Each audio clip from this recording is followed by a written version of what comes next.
Rick, Morty, how much I've missed you. You know not how lonely life was without you before you decided to come back home to me.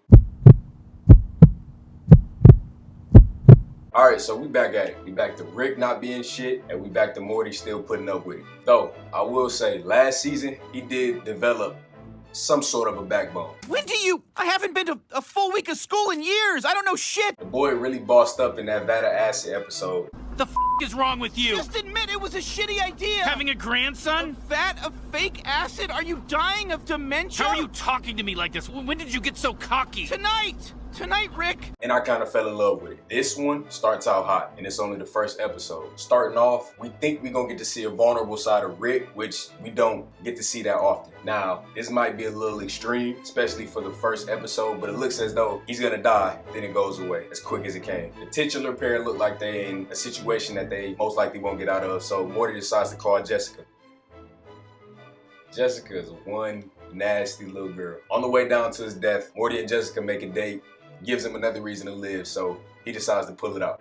Now that I think about it, it's kind of reminiscent of the Peggy Carter and Captain Rogers, Captain America situation, except Morty ain't altruistic like that. Because of Jessica, he doesn't want to sacrifice his life anymore. He's trying to make sure he lives so he can go be with Jessica. Now, we don't know why Rick is in the state that he's in, but it doesn't matter because it goes away as soon as they get back on Earth. He wakes up perfectly fine. Instead of thanking Morty for saving his life, he berates him for landing in the sea, which is home of Rick's nemesis that we find out, Mr. Nimbus. Mr. Nimbus is disgusting. The man's straight trifling. Right off the bat, you can tell that it's a kind of a satire of Marvel's character Namor the Submariner. They do my boy Namor so bad. But that's essentially who this character is. More of a whimsical, non-complex, over-sexualized version of it. I hate him, but I feel like I hate him for a good reason. And it goes with the show. When he pulls up to the Smith house, he does the most disgusting thing ever. But it's one of the funniest things I've ever seen.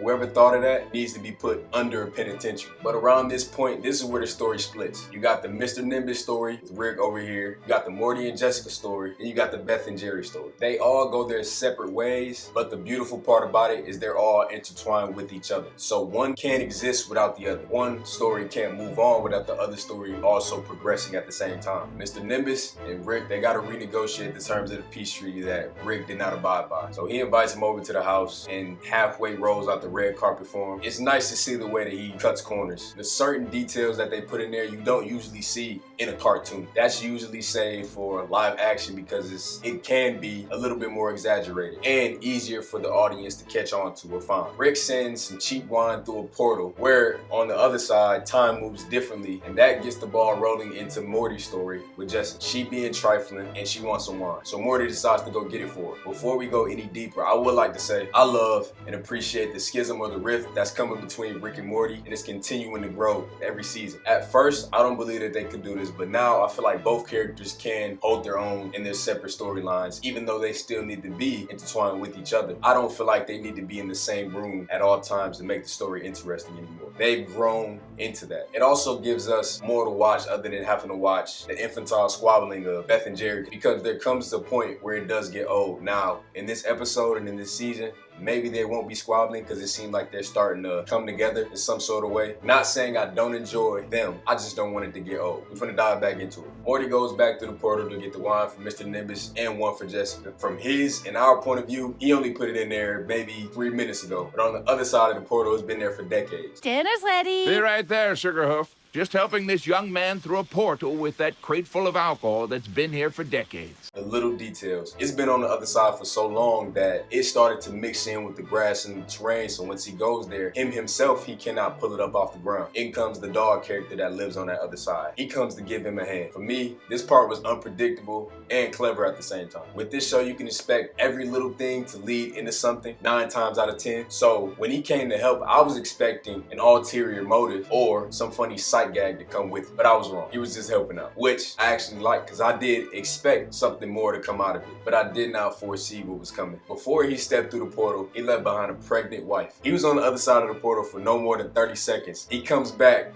You kind of feel bad for him. I forgot to add. Let's do the math. Morty went to go grab a bottle for Mr. Nimbus and Jessica, but one crate has 3 bottles in it, so he had 1 to spare. In thanking the dog man for his hand, he gave the dog man 1 bottle. Now he only has 2. 1 for Jessica, one for Mr. Nimbus. When watching, you gotta remember the little details that they add in there. They might be subtle, but they're there. I appreciate it because it allows us to think for ourselves while we're watching this stupid show. It makes you use your brain. Back to the dog man. He was helping out the kindness of his heart, but got a punitive result for it. He comes back through the portal, goes home, and not only is his wife dead, she's been dead so long that she's starting to decay. They keep adding that time factor into the plot. And the child that she's carrying is no longer a child. He's a man now that believes his father abandoned him and his mother. The creators of the show, I feel like they showing their ass. I feel like they flexing their muscles. They showing out if you ask me. So the dog man's son, I feel like his name was Uvi. I don't know. His son kills him without even asking him why or what happened. With his last breath, he blames Morty for him being the reason that he left. Just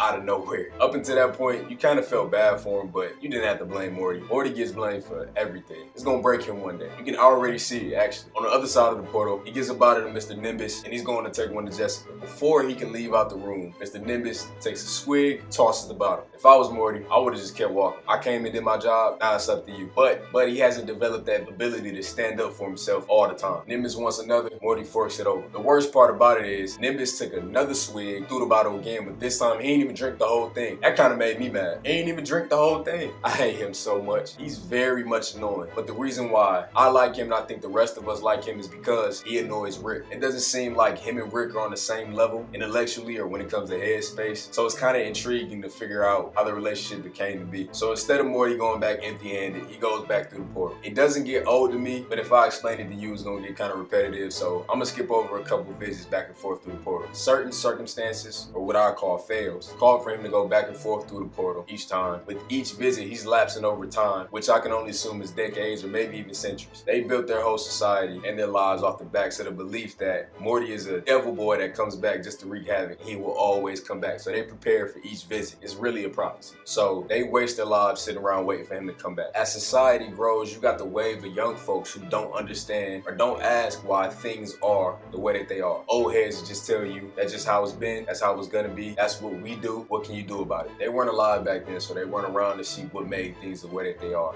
Some question, some conform. You question, you're a heretic. You conform, you accept it as a member of society. This rings so true to real life. It's kind of a microcosm of the way the world is now around us. So throughout history, the heretics, or whoever deems them heretics, they're going against the grain, so they gotta be snuffed out. Or outcasts. It gives you another thing to think about as you're watching this absurd show. A little about me. I wouldn't call myself smart, because smart people don't call themselves smart, but my personality can be analytical and calculating at some time. So that's one thing I appreciate about this show, amongst other things. This show has intelligence and wisdom to complement the stupidity. So it's not all bad. It's not all quips and jokes. For me, I would say it's a healthy balance. Even though it's not 50-50. Stupidity seems to outweigh wisdom sometimes, a lot of times, but I feel like there's a good balance. But my acceptance for humor only goes so far. I don't know about you, I get squeamish when there's anything dealing with anything in a sexual or promiscuous nature. Any joke, any reference, I kind of get weird inside. So the Beth and Jerry plot line, I wasn't truly on board with. It wasn't bad, it just wasn't for me. What I do appreciate though, is that they're not on opposing sides anymore. They're trying to come together. So I'm interested. I hope it's not all about sex. Mr. Nimbus is very sexualized, but his gestures that activate his powers are funny. They're funny.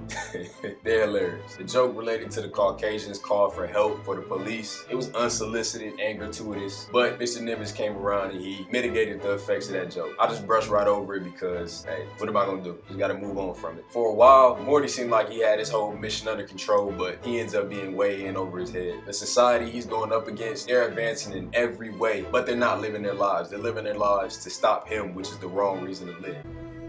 Papa, why do we guard the gate? Because one day the Dark Child shall return, and we will be ready.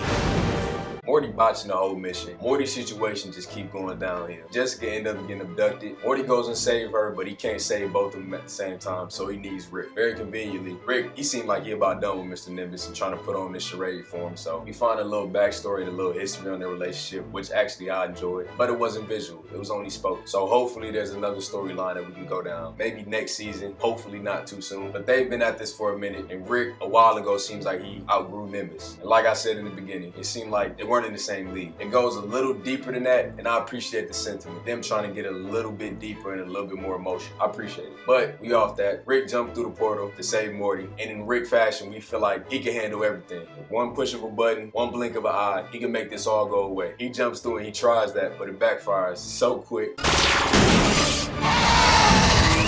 Oh shit, well that's cool. But the whole thing comes full circle when Nimbus, unbeknownst to us, he jumps through the portal and he saves the day.